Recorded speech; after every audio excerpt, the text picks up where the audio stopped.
So today we're going to dig into the hidden psychology behind all the things you use every single day.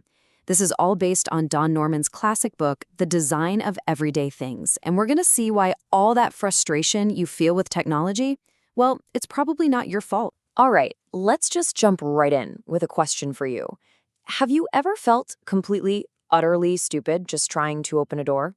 You push when you were supposed to pull, you pull, but it was actually a slide, right? We've all been there, feeling kind of dumb in front of a simple door. And this picture just says it all, doesn't it? If a door needs a sign, a little instruction manual to tell you how to use it, that is not on you. That, right there, is a total design fail. And that really brings us to the core idea of this whole explainer. It's the most important takeaway. Like Don Norman himself says, if you've had trouble with things, you are not alone. The problem is with the design, not with you. Let that sink in for a second. Okay, so to really get why this happens, we need to take a quick look at the psychology of it all, how we humans actually interact with the world around us. Every single time you try to use something, I don't care if it's a fancy coffee maker or just a new app on your phone, your brain actually has to leap across these two huge mental gaps.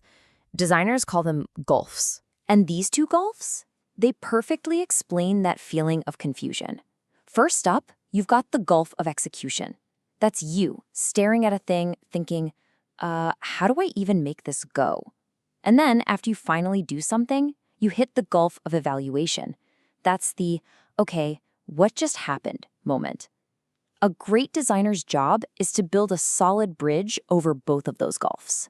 Now, this whole process of getting across those gulfs, well, it happens in what are called the 7 stages of action. As you can see, it's this whole loop from the moment you form a goal, like, I want more light, to planning it, doing it, and then seeing what happened and figuring out if it worked. But when a design is confusing, that cycle just breaks. And that's when we get stuck, we get frustrated, and yep, we start blaming ourselves. So how do the pros build those bridges? How do they help us cross those gulfs without even thinking about it? Well, they use a kind of secret language made of clues. And we're about to decode it. All right, first up, and this one is huge, is something called a signifier. Basically, it's any little hint or clue that you can see, hear, or feel that screams, hey, here's what you can do. A flat plate on a door just begs to be pushed. A big handle tells you to pull. They're the signals that guide us. And this is what happens when those signifiers are just gone. Just look at this sink stopper. Seriously, how are you supposed to drain the water here? There's no clue at all. You have to push it. But how would you know that? And the worst part, you got to stick your now clean hands back into that grimy water.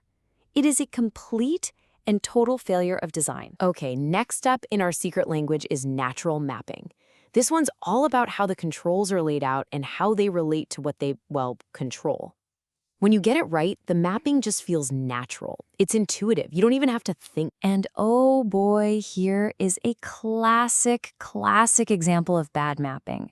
Look at this stovetop. You've got 4 burners and 4 knobs. But which knob controls which burner? There's no clear, obvious connection. You're just left guessing, right? It's trial and error every single time you want to cook. And our third secret ingredient is feedback. Feedback is just the device talking back to you, letting you know, hey, I got your message, something happened. And for it to be any good, that feedback has to be instant and it has to be clear. I mean, think about this super common thing. You're waiting for an elevator, you press the button, and nothing. No light, no sound, no click. So what do? You push it again, and probably again. That anxious, uncertain feeling, that's what a lack of feedback does to us. So when you put it all together, when a design is missing those clear signifiers, that natural mapping, and that immediate feedback, of course we get confused. And that brings us right back to the big idea here. It is not your fault. See, it all comes down to what's called your conceptual model. That's just a fancy way of saying it's the little story you tell yourself in your head about how something is supposed to work. A good design uses all those clues, the signifiers, the mapping, the feedback, to give you the right story, a clear model right from the get-go. And here's the really crucial part. It's all about where that knowledge lives. As you can see here, bad design makes you rely on knowledge in the head. It forces you to read a manual, to memorize steps, to do all the work. But good design, it puts that knowledge out there in the world. The clues are on the object itself. It puts the burden on the design, not on your brain. You know, a lot of the time, engineers and designers build things for this imaginary, perfectly logical person. But as Norman says right here, you have to design for people as they actually are, creative, messy. And yeah, sometimes we make mistakes.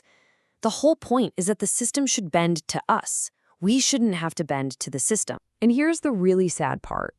When we fail over and over again because of bad design, something dangerous can happen. Psychologists call it learned helplessness. It's when you just give up. You stop trying because you've decided, I'm the problem, I'm just not good with technology.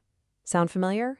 But after today, that feeling is over. Because now you have a new design superpower. So let's just wrap this all up.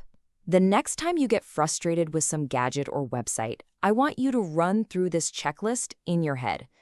Don't see it as your fault. See it as a communication breakdown. Ask yourself, where are the signifiers? Is the mapping making any sense? Am I getting any feedback? Is there a clear story here? And if the answers are no, well, then you know who failed. And it wasn't you. Because now, with these concepts in your back pocket, you can literally see the designed world around you with brand new eyes. You're no longer just a frustrated user. You're an informed observer. You get the why behind it all. So I'm going to leave you with one final question. Now that you're in on the secret, as you go about your day-to-day, what's the first poorly designed thing you're going to notice? Because I promise you, once you start seeing it, you can't stop.